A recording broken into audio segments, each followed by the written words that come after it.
Assalamu alaikum tabarkatu. Aray musidɓe amen heɗiɓe radio bonheur ka kikiɗe ɗo. Aray men salmini on salmina islam. Aray en yetti Allah subhanahu wa ta'ala newnan ɗo en e nde jemmare men ɗo hande kadi en tumbodir ka radio bonheur ɗo. Aray en yetti Allah subhanahu wa ta'ala taw newnan ɗo en tawde waɗi en julɓe tawina en nafiqiɓe na en sirkoɓe na en heferaɓe. Aray mawdu mo yoɓiɗen hande on yoɓaniɗen musidɓe men ɓen auditeur ɓe men ɓen ka radio bonheur ɗo hande ko mawdu annifaqu wa anwa'u. Haray ko fi nafiqiyagal e noneji nafiqiyagal. Haray noon nde toɓɓere nafiqiyagal ɗo musidɓe meɗen hooreɓe ɓen ka radio bonheur ɗo ɓe holli kadi toujours haray en fillito o mawdu ɗo sabu tawde o mawdu ɗo ko mawdu o himmuɗo taway kadi ko aaninɗo moƴƴa hakkunde julɓe ɓen hande. Sabu nde tawde oɗo sura oɗo nafiqiyagal ɗuuɗi ha tawi no tampini julɓe ɓen no norri julɓe ɓen hakkundeji maɓɓe tawi haray no haani ka julɓe ɓen andintine fi nafiqiyagal. Ka suratul baqara ɗo Allah subhanahu wa ta'ala himo yewti en fi heferaɓe ɓen ayeje ɗiɗi, mo yewti fi gonɗinɓe ɓen ayeje 4, mo yewti fi nafiqiɓe ɓen ayeje 13 musidɓe julɓe. En andi jaka goɗɗo si woni kefeero aray on ɗon mo laaɓi ko kefeero laaɓuɗo poy ka keferako naati nder ton ha onti. Si woni gonɗinɗo kadi hara woni gonɗinɗo tigi jaka nafiqiɓe ɓen ko hakkunde ɗo woni wono Allah subhanahu wa ta'ala tigi yewti en zabzabina bayna dhalika, yani haray ɓe wonda e ɓeeɗa ɓe wonda e ɓeeɗa ɓe feññina kon woni nafiqiyagal ko feññingol islamu ko sariya on yewti fi nafiqiyagal kon ɓay haray en reeti tan on mannike fota haray ko woni nafiqiyagal ko de on tigi feññinta l'islamu kakkene o suuɗa keferaku ka nder ɓernde makko. Bimana ɗen andi nulaaɗo Allah sallallahu alaihi wasallam fewndo ɓe feri makka ɓe seeni madina ɓe hewtoyno ton tawi madina ton goɗɗo no ɗo wiyeteɗo Abdullah ibn Salul tawi ko ɗo Allah subhanahu wa ta'ala watti oɗo hoorejo nafiqiɓe ɓen ko waɗi noon hari ko kanko wonno zahimul awwal madina ɓay nulaaɗo hewti o tawi ko nulaaɗo seenodi kon diina l'islamu kan no ɓuri ko o jogino kon hande kadi tawi ɓural ngal e fadul on e teddungal ngal fof wontani nulaaɗo Allah on sallallahu alaihi wasallam. O wonti joni tawi koyo nafiqiɓe ɓen feññi ɓe wiinde badro feƴƴuno badrul kubra jihaadi mo nulaaɗo adno wadde badro on hande kadi nafiqiɓe ɓen fof tawi eneyo ɓe feññi islamu ka kene fiyo ɓe daɗu wareede fiyo ɓe daɗu masibo julɓe fiyo ɓe daɗu nangede julɓe ɓen har haɓataɓe nafiqi araɓe mari ka ɓernde maɓɓe ngaygu diina kan e ngaygu julɓe ɓen. Haray noon o nafiqiyagal ɗo ko wonno e fewndo jamanu nulaaɗo Allah sallallahu alaihi wasallam si tawi nulaaɗo Allah sallallahu alaihi wasallam hisaali ɓe daɗali masibo nafiqiyagal kamɓe nulaaɗo tigi ɓe daɗali masibo nafiqiɓe ɓen ɓurɗo moƴƴude tagore nden si oɗo daɗali nafiqiɓe na jamanu men hande jamanu nulaaɗo si daɗali nafiqiɓe na jamanu men hande daɗata nafiqiyagal. Tawi noon joni no haani julɗo kala julɗo ndaarita hoore mum ndaara golleji mum e ko Allah e nulaaɗo sifi fi mande nafiqiyagal kon fof o eto hara golle makko ɗen jeyaka e sifa ɗin golleji ɗon. ɗon andi sayyidina Umar ɓe ma kayno say wo hasibu anfusakum qabla an tuhasabu hasbe wonkiji mon ɗin aɗo on hasboyeede bi ma'ana julɗo on kala julɗo ƴoƴuɗo gonɗinɗo ƴoƴuɗo on o ndaarana e hoore makko o ɗaɓɓita ko Allah e nulaaɗo yamiri kon ka aduna ɗo o golla ɗum adi o ndaarano yeede golle ko o yooɓinoo kon. Sabu siko ka aduna ɗo si o tawi faayerno e golle makko ɗen o wurtay, kono siko ka laakara so tawoyi ella no wonno e ko o yooɓinoo kon haray ko ɗum woni minse ñande tawi minse nafata. Yo Allah dandu en ɗum. Haray Allah subhanahu wa ta'ala himo yewti fii naafiqiiɓe ɓen e wiiɗen ɗe aayeje 13 ɗo fuu ka Bakara ɗo. Gonɗinɓe ɓen o yewti e aayeje 4, heeferaɓe ɓen o yewti e aayeje 2. No gasa ɗe ɗo fuu hejjata en wowluɗe ɗo, kono no gasa en yewta e ma'ana majje on. Ko waɗi noon haray hiɗen haton jini e feññinande julɓe ɓen auditeur ɓe Bonheur FM on ɓe anda ko honɗum woni pecce, ko honɗum woni nooneji naafiqiyagal ɗi. Annifaqu yanqasimu ila qismain, nifaqun itiqadiyun wa nifaqun amali. Karamakoɓe goo no fecci naafiqiyagal pecce ɗiɗi. Ɓe wi naafiqiyagal ngal noni naafiqiyagal fiɓaɗo ka ɓernde e naafiqiyagal golleteɗo feeña ka kuuɗe e ka gikkuji. Karamakoɓe goo wi ko nifaqun akbar wa nifaqun asghar. Woɓɓe wi ko naafiqiyagal ɓurɗo mawnude on e naafiqiyagal ɓurɗo fanɗuɗo on. Hande kadi ɓeeɗo fof ko hadafu gooto yewti ko anni e gooto faala feññinde. O naafiqiyagal ɗo pecce ɗiɗi ɗe pecce ɗiɗi ɗo julɗo fof no duwa ndaarude ɗi piiji linteteeɗi e ɗe pecce ɗo ɗiɗi. O eto o wakkilo e gurdam makko ɗan hara gootel e ɗe pecce lintaɗe ɗo wi'a ko jeya tawɗe ko jeyaɗe e naafiqiyagal e mandeji e golleji e kuuɗe naafiqiyagal, on tigi eto wallina ɗen ɗon sino wonduno e majje. Si o wondano e majje kadi o yetta Allah, o rento hara o yano yaali e ɗen. Karamakoɓen wi nifaqul itiqadi, nifaqul akbar,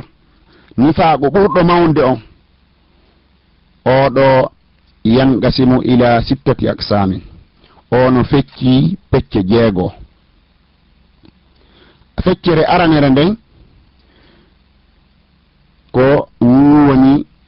takdhibu rasuli sallallahu alaihi wasallam, ko fennugol nulaɗo Allah on sallallahu alaihi wasallam. Woni ko ka kene o fenniri ɓe, woni ko ka ɓernde makko o miiji, o fenayi, o sikkiti e ko ɓe addi kon.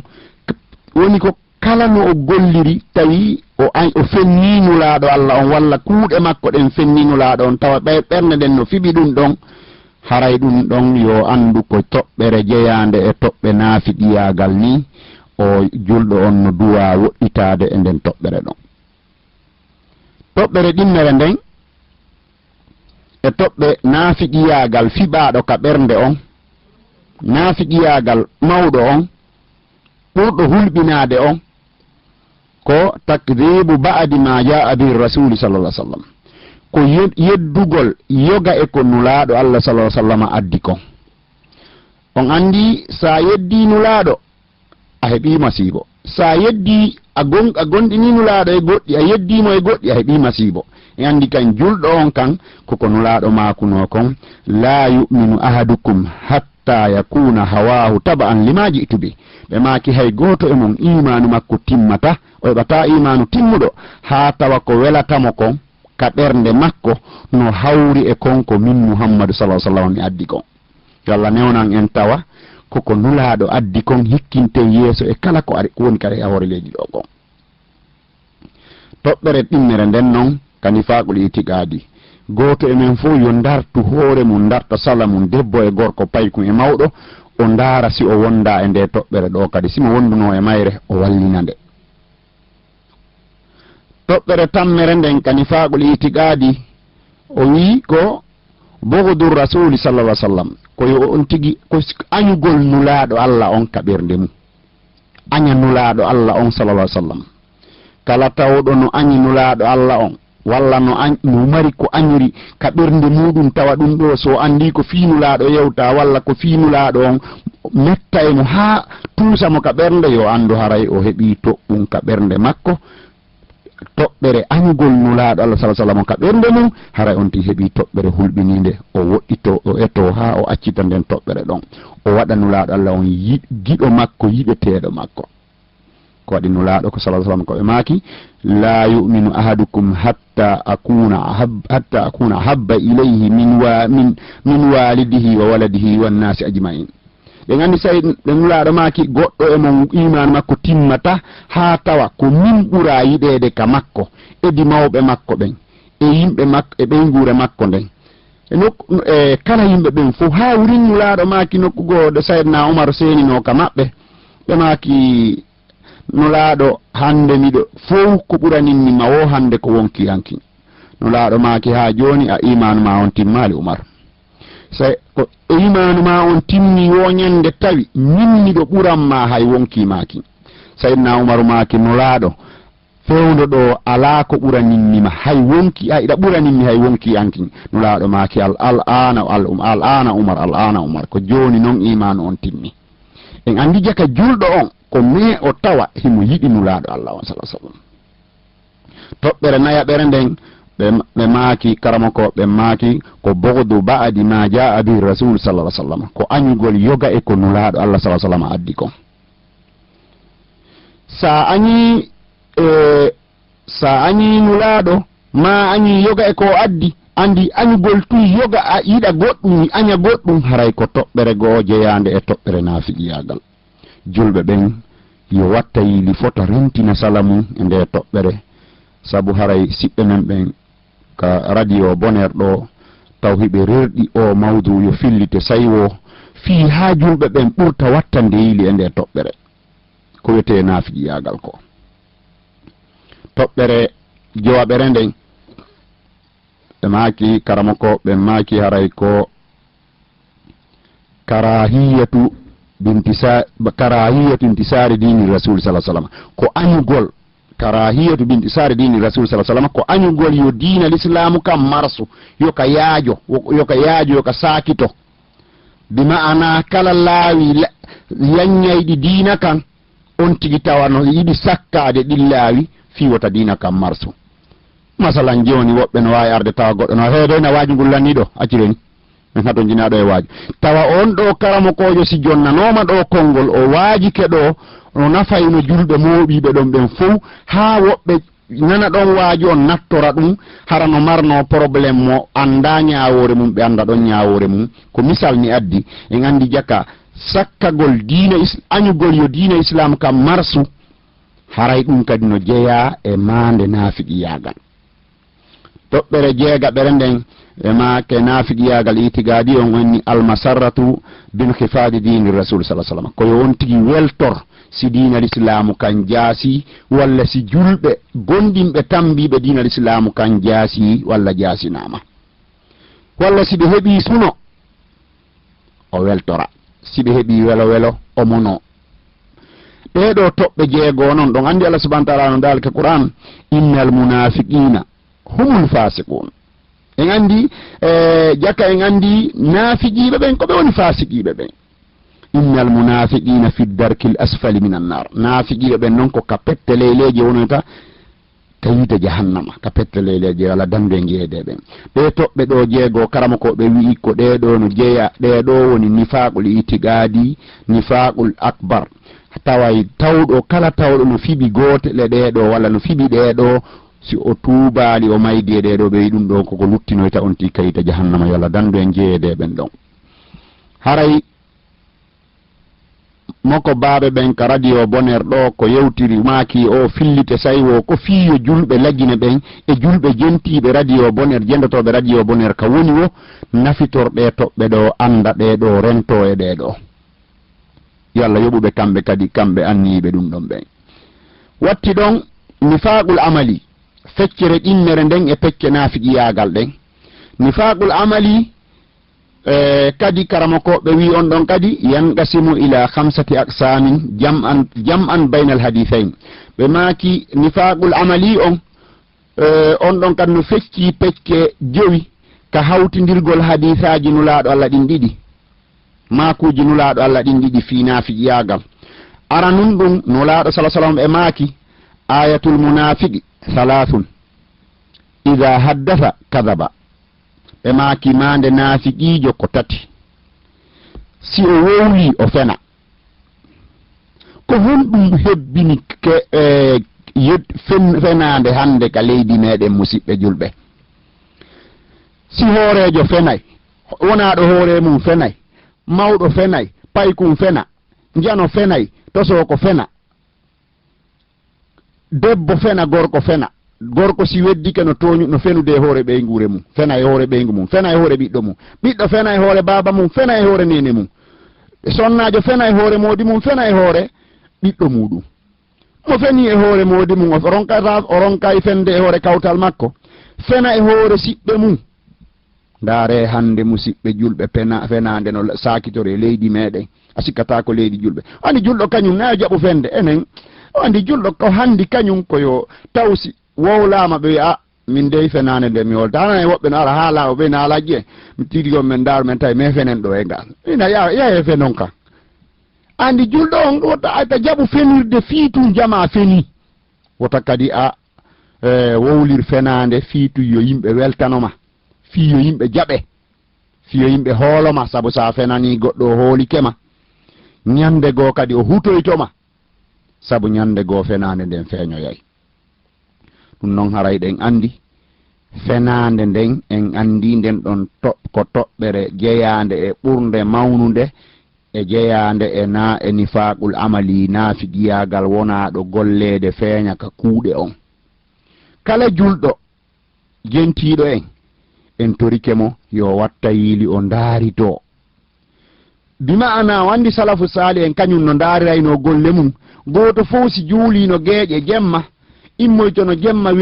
weddoda kañum e Allah weddoda e wonki mum ki ene hande ko laabi jelu fenuɗa yani o fuɗɗito riwaya makko gurda no ɓori ka o julno subaka ka o rewi toon fop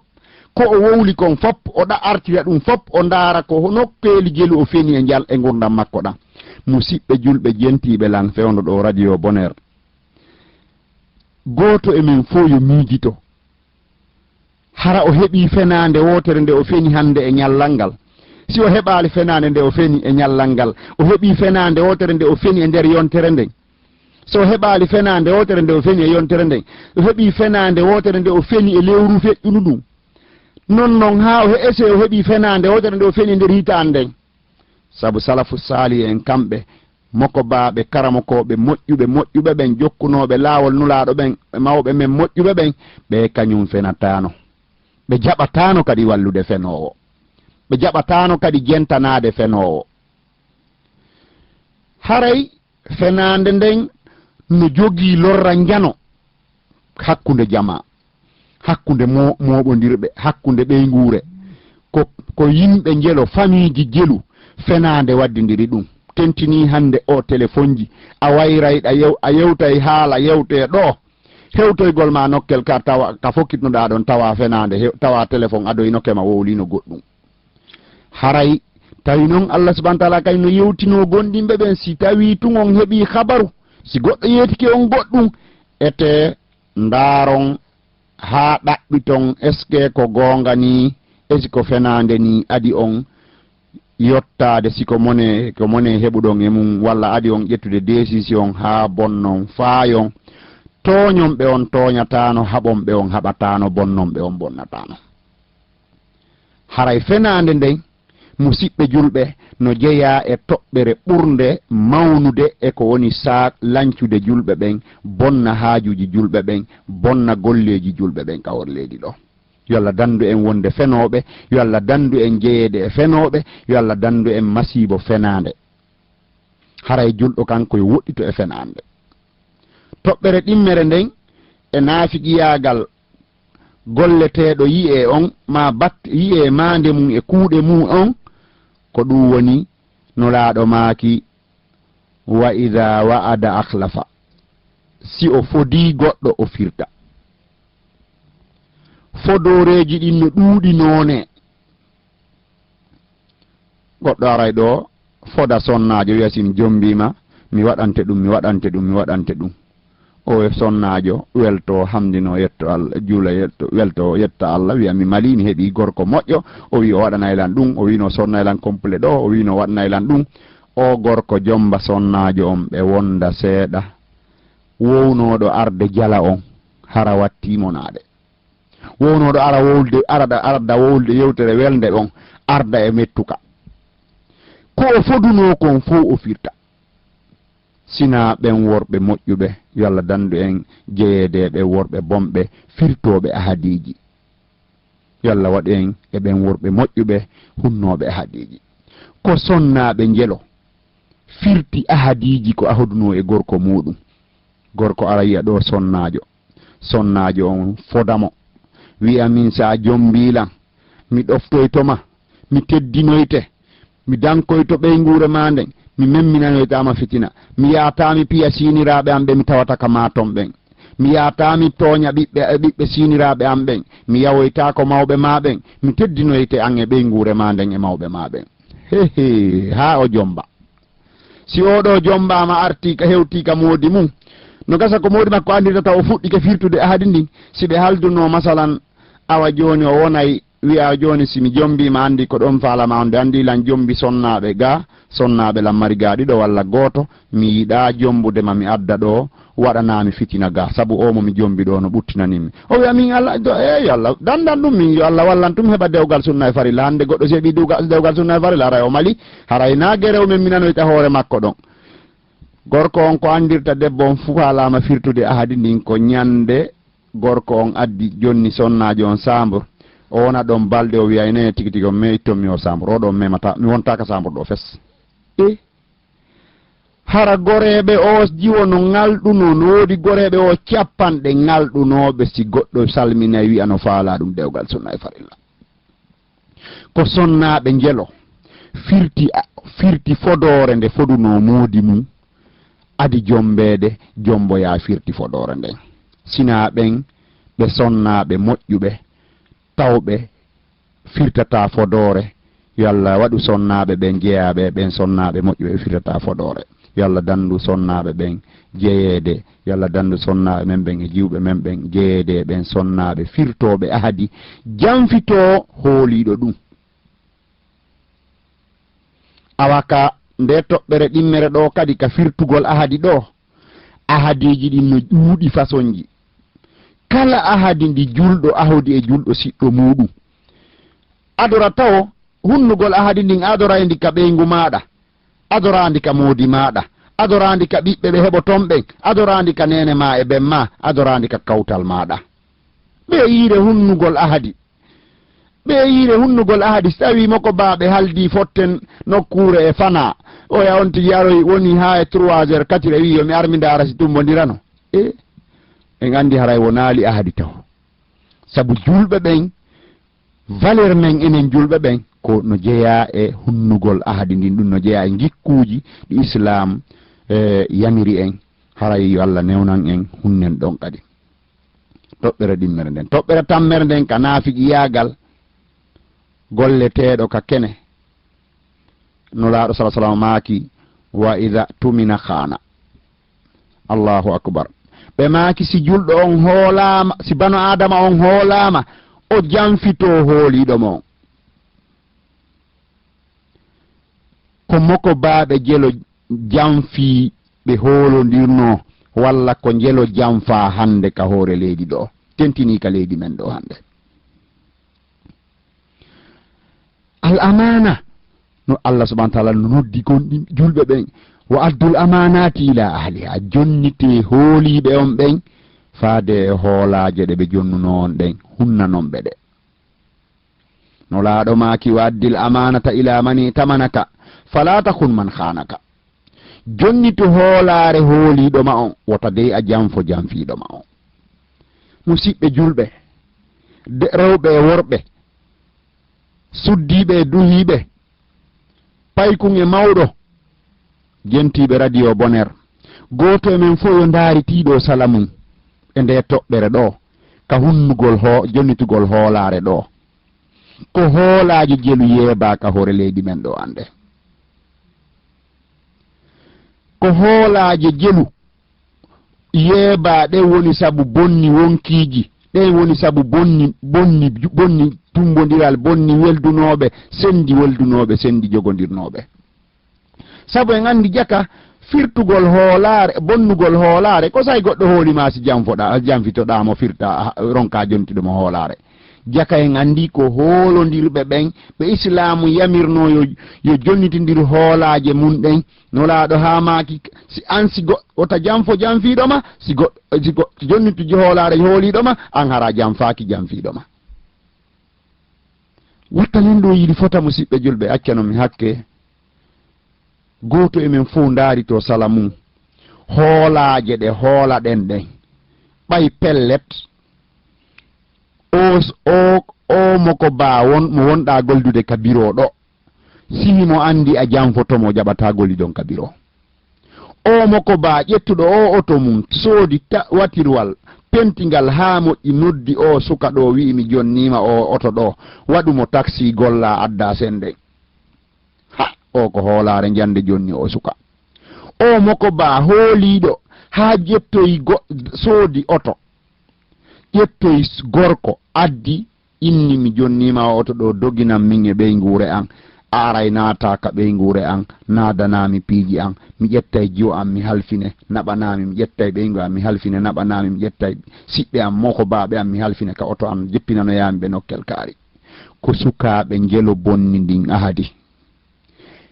ko sukaɓe jelo hande sen fuɗɗike yewtude fi bonnugol ahadiji ɗin bono kam bonnugol hoolaje ɗen en taway en lintay ɗo haalere o yona tawa en gaynali huɓindade hoolaje bonnaɗe ɗen no foti ka leydi men ɗo tawi non julɗo on kañum hino duwa si goɗɗo hoolike ɗum ha naadi ɗum ka galle mum o wona nunɗuɗo marowo gundoji ɗin ka galle ton siko kurkotoɗo ka suudu siko kurkotoɗo ka yaasi siko gollide teeɗo ka biro siko gollide teeɗo ka juulirde oy ka juuli andi woɓɓe no sika juulide kan naka golle juulide kadi ko ka golle par ce que ima hande ko ɓuri hulɓinade ko ñande tawi ɓuranoɓe hoolede janfodirta firtata bo jonnitirata e hoolareji ɗin tawa wonde ko ton hoolareji ɗin ɓuri wonde bonirde al amana dayya'ana al amana en yeebi hoolaje ɗen goto men fof yo miijito fota ko hoolaje jelu o bonni e nder ñallal makko ngal hande an o julɗo miijito fota ko hoolaje jelu bonnuɗa e nder nde yontere nde wuruɗa ɗo feƴƴirde ba ɗo e nder ndu lewru feƴƴirdu ba ɗo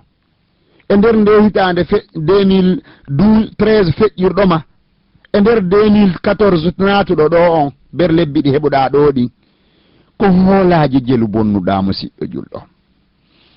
miɗo andi an ɓayke julɗo an ka julɗo a jaɓata bonnude hoolare kono yalla dande en bonnude hoolaje ɗen julɗo kan jaɓata bonnude hoolare sabu en yamirama yon jonnitu hoolare hooliɗo en kawtal joma on ɓaynulaɗo ma kono addaru qabla al jaaru qabla daari yani ko yonti ɗaɓɓu kawtal ngal si ɗaɓɓa sundu joni goto fowsi andi ko bandi woni ɗo wara e hoɗa ɗon si tawi noon goɗɗo ari ɗaɓɓi quartier moƴƴo walla ɗaɓɓi galle moƴƴe ari hoɗi mo hooli o heeɓi makko baaɓe ɓe o hoɗide tawa ko bandi o hoɗiɗi so yalti woɓɓe ɓen ko jiwɓe makko ɓe yanata e mum woɓɓe ɓen ko ɓiɓɓe ɓeygu makko yanata e mum woɓɓe ɓen ko jawdi makko ndi wujjata sorta naɓa woɓɓe ɓen ko irdu makko o yanata e mum tooñamo ño'amo kala ko o hooliɓe o janfitoɓe kala ka o hoolinoɓe ka o hoolinoɓe ɓe ara ɓe janfitomo ndaare hande no fewdorɗen ndaare kasoji men hande no heewiri goɗɗo ɓorno ha moƴƴa yalta wiya ko kaaden moko baniɓe wiya ko kaarijo ni adem sa yiimo inna hino ɗaɓɓa ɗon hara o no homi kamoko baaɓe ari no kufurit fi taxi wo ko sortugol téléphone ji e jiifaji yimɓe ko neɓaali hay seeɗa ɗo moko ba ɓorniɗo ha moƴƴi yiwɗo on ɗo andi woɓe ɓen wujjete ka laawol ka kufurete fi otoje ɗon walla ka terrain walla ka moɓodirte ton ɓe ndara goɗɗo ɓe hutito ko on kono ɓe few ɓe fonda e makko ɓe faale landitade mo ɓe tawa on oɗo misa tasitinde oɗo ko o ƴetti ɗum ɗo tawa noon tigi ko on ƴetti moko ba hoolanoɗo jungo mum hela e ɗe balɗe ɗo o ƴetti jungo ngo mbawa ukki kadi hoya kadi kay ko goɗɗo go kadi go on kadi nangi kolli ɗi waɗi ɗi ŋarñatte heɗi ɗi fof acciti jungo ngol leyleti o yaɓani mo jokki haaju makko mo ɓe jokki haaju muɗum oya ko waajoto ko yimɓe ɓe andiri jaka ko jungo ngo makko ngon hela junnum hande nde hoolare jonnitugol nde hoolare hiɗen duwa watta nde yili fota enen julɓe ɓen wattane yili jonnitidiren hoolaje ɗen ko jelo woni janfodirde hande no woodi hay arɓe on ɓe arde kellana goɗɗo ara koɓe araɓe ko ara ko fenade woɓɓe arde yewta goɗɗo kan wowlanamo welka e coobamo hara ko fenade janfagol mo woni fiyo hendo jawdi makko ndi ñaama woɓɓe kan halfintake goy mi ala no wolde nde to jalloje ɓen ɗo ha ɓe nananammi ɗum ɗo kono noon woɓɓe ɓen halfintake de woɓɓe ɓen sa a halfiniɓe a ari a hewtay tun ɓe nayuno ɗo tun alhaali ƴetti musidɓe julɓe alhaali min ronko andude compte pour ɓenen ƴettuɗen ko yiwɗen alhaali walla e rawaniya ɓami hande mi yaari rawaniyan ko mi yaari hande alhaali kono moko ba ƴetta jawdi mum keye mum ara halfina julɗo siɗɗo mum wi'a maranan ɗum ɗo oya iwa ɗon tun hendo o ñaam oya aroya tun o wiya awino ɗo tun alhaali ƴetti awayino ɗo tun mapa kan ƴetti mapa kan ƴettata kalifu ko je halfinaɗo kalifu on ƴettata ma ɗum yeeba ha goɗɗo ƴetta hay si tawi goɗɗo no halfine goɗɗum o anni o marde ka moƴƴi o marira no moƴƴiri goɗɗo go kadi aroya wujja on ɗon ɗum ɗon ɗe andi no waɗa wonde kono ɗum na ko ɗuuɗi yo Allah dandu en yeebude hoolaje ɗen ndaren e golleji men ɗi wona ɗen halfinide ɗi jokkuɗen ka gurna mo be men yo ndaaru golle on ɗum jokki ka horleɗi ɗo imamujo on hiɗa jonnitude hoolare nden wonɓe julde ɓawa ma ɓen da hunnanɗa yewɗa waajade ɓe yewtaɓe gonga haɗaɓe yewtaɓe gonga haɗaɓe ko boni yamiraɓe ko moƴƴi haɗaɓe ko boni hiɗa yewtude ɓe ko laaɓi an karamo ko jonɗa jannirde no islam yamirima jannirno an yeeyowo on hiɗa ɗaɓɓude marchandise moƴƴo yeeya sa andi o boni wolana soodoɓe ɓen ko bonɗo ni par ce que si mbi goɗɗo no hutima o yata sooda e juuɗe ma andi ko hoolare yimɓe ɓe woni dogirde kama ara inna sooday ka boutique ma walla sooday ka yeeyata façon no yeeyirta o si tawi a heeɓi makiti o boni walla date lanni wi'u makiti on o boni sa soodayoɗo koye hoore ko ni o wayi hollamo ko boni kon feññinanam andi no laaɗo ko makannoya ko hanno ñorta ñiiri ndi yimɓe ɓe yiya anda ndiyan ɗan bonni ñiiri ndi andi joni koɓe maki fa man gassana falaysa minna ema kala janfiiɗo men o jeyaka e amen andi firtugol hoolare bonnugol hoolare ko janfitagol hoolinoɗo ɗum ina andi enen ɓen julɓe en jaɓata janfade goɗɗo kono ndaari to ɗen sala men moƴƴa si tawi en maramo janfiɗen est ce que golleji goto emen fuu no mari golle ɓaye watalente ɗo golleji ɗin fuu komi faala wiide musidɓe julɓe onon jentiɓe radio bonheur goto fo yo miijito ndaara golleji mum ɗi woni gollude ɗin e gurdam mum ɗam jemma e ñalorma bimbi e kiikiiɗe o eto o jonnita hoolaje wonɓe hoolademo e nder golleji makko ɗin haray o hisi si o waɗali ɗum haray yo andumo mari ɗon kadi toɓɓere jeyande e toɓɓere naafiqiyagal nde islamu yamirimo yo woɗɗito e mum nde islamu rentinimo e muɗum no laaɗo sala sallam ɓe maaki e oya riwaya hadith ɗimmo ɓe maaki wa ida khasama fajara si o haɓidama o fantina no jeeya toɓɓere naafiqiyagal tawa si on ti haɓidama gokkuni fantinay sa wolani goɗɗo haala wota o goɗɗo ara wola haala wota goɗɗo ara fenkoma solañiƴe ɗen goɗɗo ala ɗo haala on ko ala na wolana ɓe ƴettama ɓe sokko yahitande walla 2 ans 3 ans yani wiya mi andinte je vais te montrer qui je suis mi andinte ko mi woni hombo anday ko mi woni allahu huwal qawiyu ko Allah jogii doole ko Allah hattani ko Allah wawi yottanade toñaɗo joni noon e andi fantingol ngol si haɓi dama sabu julɓe ɓen si haɓino koyeɓe yamira goto fof koyo muñño Allah subahana taala ko yewti en no wondi e mum o wi almo wondi e mawɓe walla fayɓe walla labbaɓe walla marɓe jawdi walla ɓilliɓe on mo wi ko inna allaha ma assabirina jaka ko muññiɓe ɓen Allah ɓuuri wondude ko ɓen o wondi ko ɓen ɓuuri yiɗude jaka ɓen kadi ko ɓen no jeeya ko ɓuuri moƴƴude sabu koko ɓay ko no metti fii muññagol ngol wonande mo mettinɗo fii sabu sina ɗum no welani fii kadi wonande on mo Allah newnani en torike Allah yo Allah arsiko en muñal yo Allah arsiko en muñal hara so wonti toñama o muññoto argol nanga ɓeygo mum namin mi piyat mi toñata mi yafota ko fof no andinmi mi toñata mi yafota o Allah kan na ɗum wiide Allah ko wi min Allah mi toñata kono si mi toñama mi yafoto e andi jaka bano adama on kañum kadi si toñama no duwa yafade tentinino ñande o mari doole yottagol tawi mo wawi yottade nden ñande kadi o acciri yottagol sabi Allah sabu ko nulaaɗo maako no kom laysa sadidu bisura'ati wa innama shadidu man yamliku nafsahu indal ghadab ɓe maaki wonaali jogiiɗo doole on ka Allah on ɓurɗo wawde rondade yimɓe piita wawde liɓude yimɓe ko woni jogiiɗo doole ka Allah on mo Allah weltori fii mum ko on tawɗo no waawi wonki mum ki oto o waawa wonkima ko ki ñande o seytini ñande heɓi ko mettimo ka galle ñande heɓi ko mettimo ka golle ñande heɓi ko mettimo ka kawtal o muññora sabi Allah kono hara naayo fanti no woodi woɓɓe eggiray e galleji mum sabu kawtal bongal pay koye si haɓi e kawtal ɗum woni sabu ha mawɓe haɓi sokidiroyi haray kawtal ngal fantini sabu kawtal ngal no mari hakke mum bone on no woni e wiyaali goto fof ko bonna o ko me acca ko bonna kon few kono noon awa haysi on tigi accata fof kono awa haray ko yo ñawdir no moƴƴiri gikku moƴƴo o wona muññiiɗo o ɓeyde dolnorgol muñal ngal sabu ko ɓuri moƴƴande kan julɗo on ko o waɗa o koye muñño tawi noon o wawata muññade goɗɗi ɗi mbayno wotton goɗɗi tawa ɗi metti muññade awa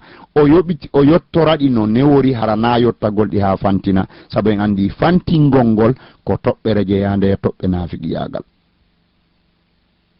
toɓɓere jowaɓere nden no laaɗo maaki ida ahada gadara aɗon noon si tawi o ahodi e goɗɗo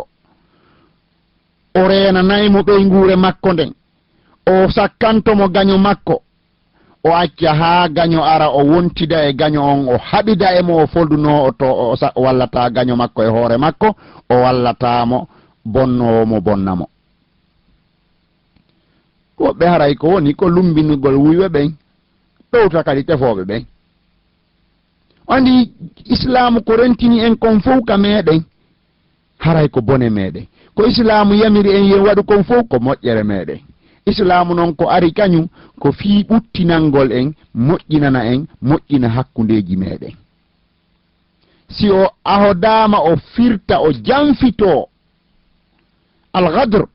o janfitomo ahoduno on ɗon andi nde nulaɗo andi mande naafi iyagal on no hulɓinigoy o andi naafi ɓen kamɓe ɓe hunnata ahadi ɓe jaɓata hunude ahadi ko si on haldi ko ñande tawi hiɗa wawi ɓe andi a waway ɓe hande kono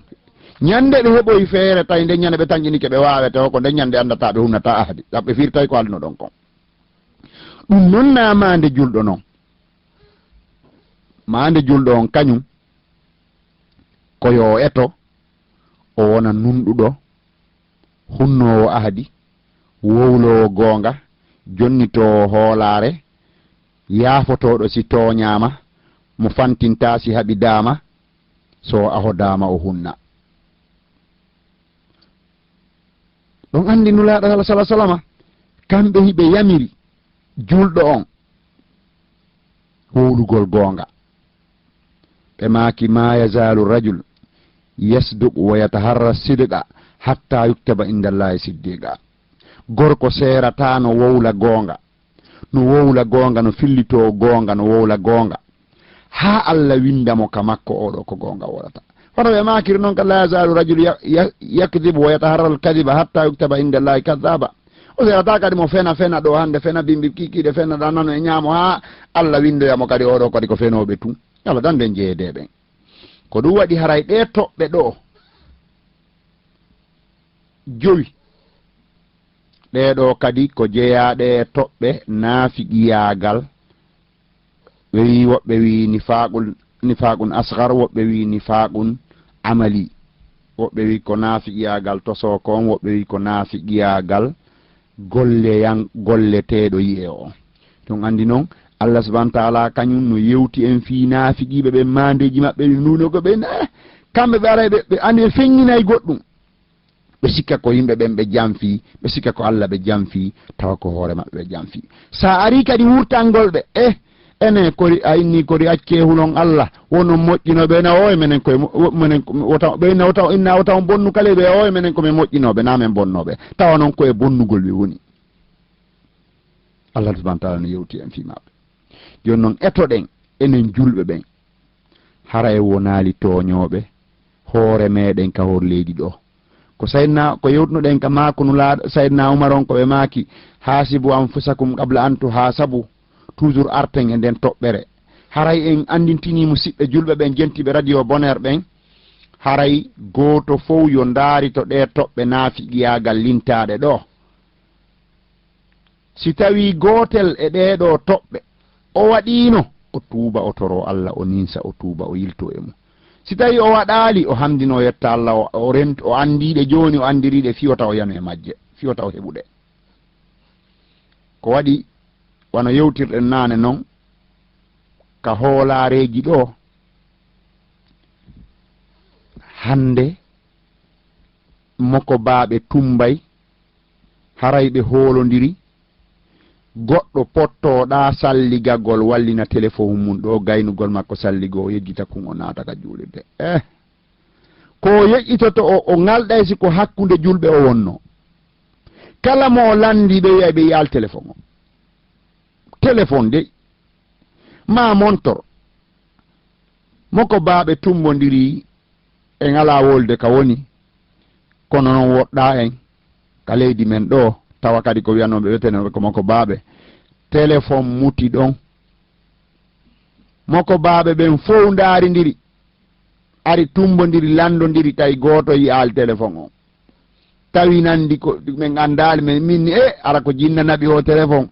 woɓɓe goɗɗo wonno goɗo jali oyni usage min andali ko jinna kono oɗo téléphone o yahi ka ɗum anini men moƴƴa minni joni min miɗo mari feere iɗon andi Sayyidina Umar ɓe ɗaɓɓanayno julɗo ka o yaltira sayi go Sayyidina Umar en hiɓe tolodi e jama goɗɗo itti ɗon hendu ɓe maaki ene joni goto fof yo ɓe maaki jogui ittuɗo hendu on yo salligo ɓe tawi hay goto men minaki salligi tawi goto kadi yiɗali saabu ko itti hendu kon tawi soñji jama o tawi goto yiɗali andinde ko kañum kono Sayyidina Umar ɗaɓɓanimo yaltirgal ɓe maaki awa hey waɗɗike kala wonɗo ɗo yo salligo mi adora e min ɓe adi kamɓe ɓe salligi fof salligi ɓeynimo ɓe o salligo andi joni ko fi oya yaltu e masiba gon hara o wirtaki kadi saabu julɗo wirtatake julɗo ko teddinteɗo yurmine danke mi anditi nden toɓɓere minni awa joni samburnoɗa en fof naaten ɗon enen wonɓe ɗo ɓen fof ɓe naatiroy ɗon goto goto yalta se naati ɗon en yalti en gaynoyi few yaltude en fop men oɗo naata yalta oɗo naata yalta guutum no waali ɗon kala tawno ɗon jogui téléphone no wawi ɓiside ka ley guutum no andata ko hombo aɗa liɓisimo ton e amen min fof min naatiri ɗon goto goto ha min yalti tawi hay goto oya naati daari téléphone o yiitali mi yiital téléphone o Allah waɗi goɗɗo no ɗon anni wi nodden ka adde numéro o o ƴetti numéro o noddi tun téléphone on soni ka tuuba goɗɗo poro ka nder tuuba makko en andi sifa ɗum no hulɓini konno waɗi siɗe wolde sifa ɗe toɓɓe ɗo on andi hande janfaji ɗi no ɗuuɗi woɓɓe hande ko ka juulirde woni yaade wujjoya paɗe woɓɓe ko si montorno yowa ka juulde ko on ɓe yananoyta yonɓe yowtoyta hande mo be no ndaari aduna on ka o tanƴino heɓira e geɓel womo ƴiwrude ɓaawo ɗon o ala ndaarude siko ko dagi e siko ko harmi tawi noon ɗi gikkuuji ɗi nulaaɗo rentini en ɗo fop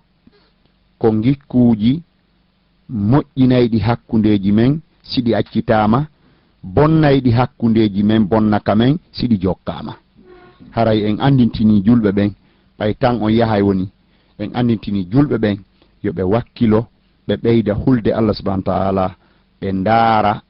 ɗe toɓɓe yewtaade ɗo e maandeji naafiqi yaagal immorde e firtugol ahadi immorde e fenaande immorde e tooñe immorde e haasidiji immorde e jamfaaji e kala ko ngikkuuji tawɗi no andira naafiqiiɓe ɓen tawa ɓe weltoray si julɗo sunike ɓe monoto si julɗo weltike haray julɗo fof no duwa woɗɗitaade ɗiɗo sabu ko jeyaaɗi e toɓɓe himmuɗe yo julɗo on anduɗi fii haa o waawa rentaade e majji haray en weltanike siɓɓe meɗen ka radio bonheur ɗo hooreɓe radio bonheur e wonɓe finansude e oɗo radio bonheur ɓadiɓe e woɗɗitiɓe en torki Allah subhanahu wa ta'ala yo Allah waɗanɓe barke e jawle maɓɓe ɗen yo Allah waɗu barke koni heɓade kon yo Allah ɓe ɗuɗɗinan en sifa o radio ɗo waɗa barki e hooreɓe wonɓe aynan ɓen o radio ɗo waɗa barki e golloɓe nder o radio ɗo haray en weltike fota en weltori e golle ko yiɗen teddungal ngal yiɗen ka radio bonheur ɗo haray en torki Allah subhanahu wa ta'ala yo Allah moƴƴin golle ɗen اللهم بارك لهم في أموالهم وزرياتهم اللهم زدهم في المال والأهل بارك فيهما اللهم جنبنا من الفتنة اللهم أمنا في أوطاننا اللهم خذ بناستنا إلى ما تحب وترضى برحمتك يا أرحم الراحمين اللهم وفقنا بالتوبة الصادقة اللهم إنا نعوذ بك من النفاق اللهم إنا نعوذ بك من النفاق اللهم جنبنا من النفاق اللهم جنبنا من النفاق ما ظهر منها وما بطن برحمتك يا أرحم الراحمين ربنا اغفر لنا وارحمنا وتب علينا إنك أنت التواب الرحيم سبحان ربك رب العزة عما يصفون وسلام على المرسلين والحمد لله رب العالمين